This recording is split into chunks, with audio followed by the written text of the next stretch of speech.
So basically, while we have 5 steps or figures in this dance, we can even break it down even further into individual steps. And really, we have 3 very basic individual steps, which is a side step, a forward step for me and a back step for her, and a forward step and a back step for me there. So basically 3 steps, forward, side, and back. And then as we look at each of these figures, that's really the only steps you're going to see happen. We're just going to add pivots and weight changes and different things to accentuate those steps, but really it's just those 3 steps that are happening at any time. So if we start with an exercise here of put your body weight on your left leg, okay? And where do we want the body weight? We want the body weight to be to the inside of the big toe. Now shift your weight to sort of the smaller toes. You're going to see you start to lose balance, okay? That's where we want to be, right in here. Okay? And when we switch our weight to our other foot, we want to find that same spot. So we want to imagine an imaginary line that sort of runs through our body, through our torso, through our hip, and down into that part of the foot. And then that's how we change weight. So we don't change weight like this, from the upper body, or just from the hips, okay? We change our entire body weight from one foot to the other foot. Again, it's not the upper body and then the hips, or the hips and then the upper body. It's the hips and the upper body together, to the inside of the foot. That's what Shelley's saying there. Instead of to the outside. That makes us start to lose balance. Okay? Now, if we want to take a side step, let's say I wanted to take a side step with my right leg, I would put my body weight over my left, and I would extend my right leg, and then I'm going to switch that imaginary line from my left over to my right. And then I'm going to take my free leg, which no longer has weight, and collect. And when I say collect, I mean just bringing the heels together in this part. It doesn't mean that everything has to come completely lined up, okay? It's just that the heels and the legs come together neatly, okay? So if I want to take a side step now, my weight is on my right leg. I extend my left, and I transfer to the left, and then I collect. So each step has 3 distinct elements: extension, transfer, and collection or resolution, okay?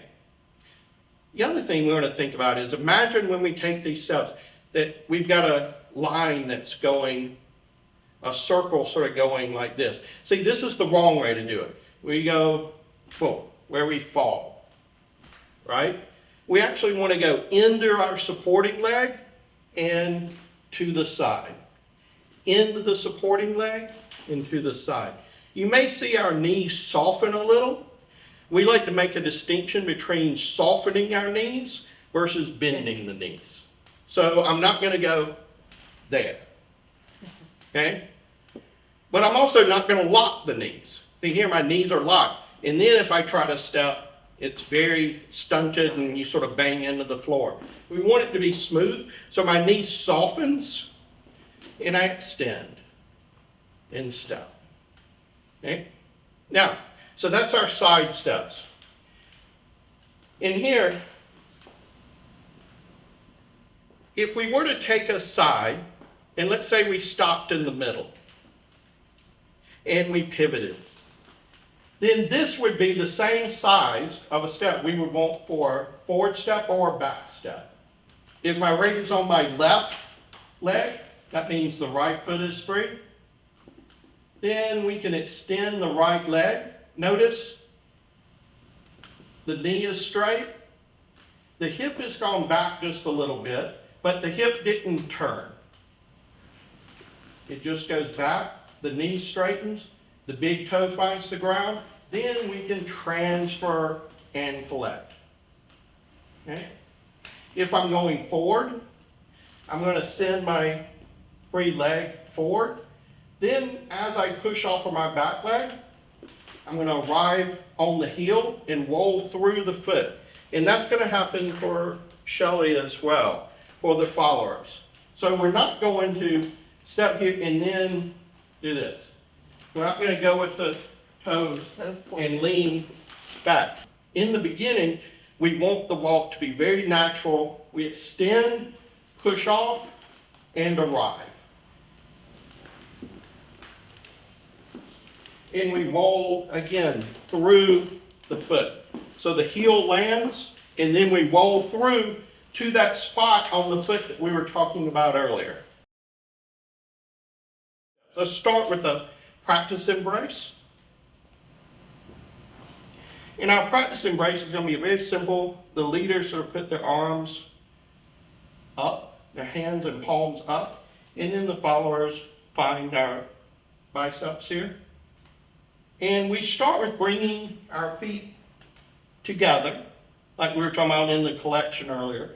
And let's start with just changing our weight. So there I switch to my left, and Shelley switched to her right. I switch to my right, she starts to switch to her left. So do this with your partner for a few minutes. Switching the body weight. So see how small you can do this. So don't rock from side to side. See how you can just barely shift your body weight from one foot to the other. And settle. Settle. We're not trying to trick her. We're actually wanting this to be very clear.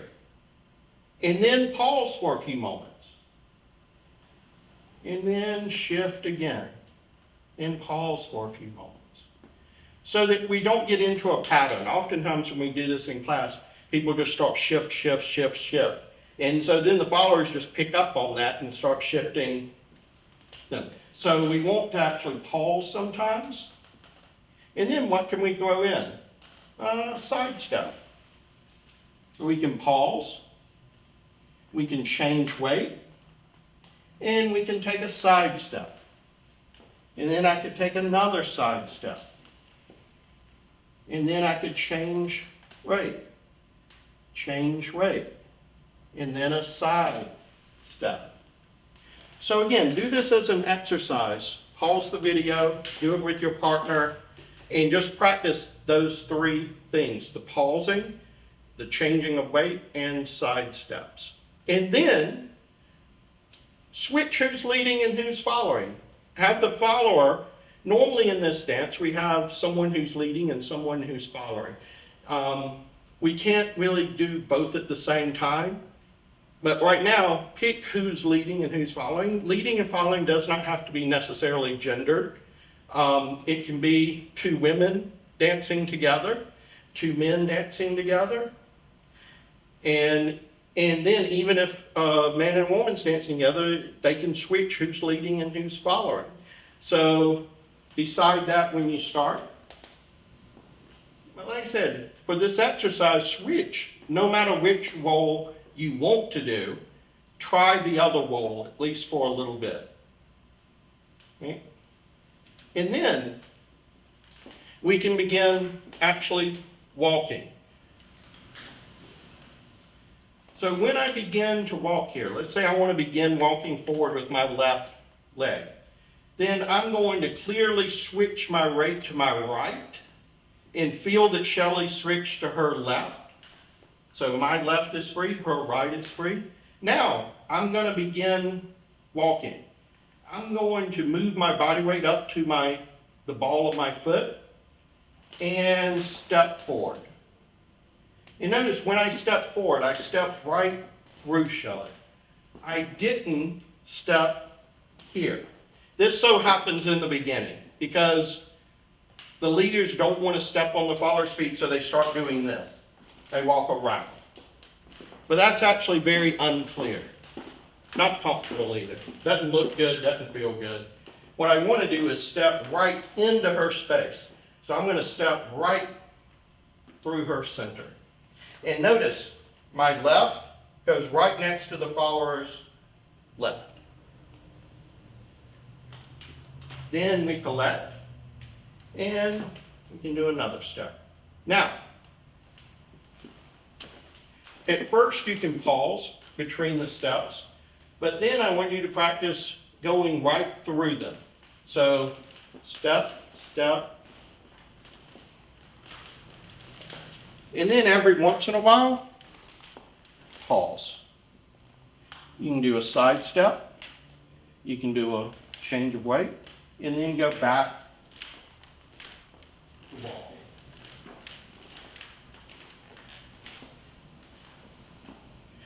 When I stop, I sort of know that I'm going to stop, let's say, on my left leg. So I'm going to extend my left, move my body weight up over my left, and then stop all forward motion, and then collect my right foot. If I continued with forward motion, Shelley's going to start taking another step. So at the beginning, a lot of times beginners have a hard time stopping. That's because we have to, again, stop with all of your body up over your supporting leg, and then collect your free leg. So as we're walking, notice again the technique for Shelley's back step here. As soon as I begin moving towards her, look at what she's already doing. She's already taking her free leg and beginning her step. If I follow through with my step, then she's going to extend fully, the big toes on the ground, and then transfer, okay? If she takes teeny tiny steps, then a couple of things are going to happen. See, she starts almost pulling me into the next step, and she risks getting her toes stepped on. Right now, we're in a pretty large practice embrace, so not as much danger. When we move to a regular embrace, though, the feet are going to be much closer, and she could get her foot stepped on. And again, I feel there like I can't really be bold. I can't take a nice bold step because I'm worried about her feet. If she extends her legs, then I've got plenty of room to step. And this comes to another quality, and we're going to, in another video, talk about qualities of leading and following, but this is one we need to deal with right off the bat, is for leaders, we have to be bold and decisive. Shelley saying with a lot of intention when we're walking, but not pushy. You know, so again, I want to walk right through her, but here I would say this is being more pushy. See how I'm really just marching towards her. That's too much. I want to be clear, so I also don't want to be timid. I don't want to be like, see there, she's like, what are you doing? You know, I want to be very clear. In fact, I kind of want to take her place. Where she is, I want to step there. And then if I step clearly where she is, then she feels she has not much of an option except for to go.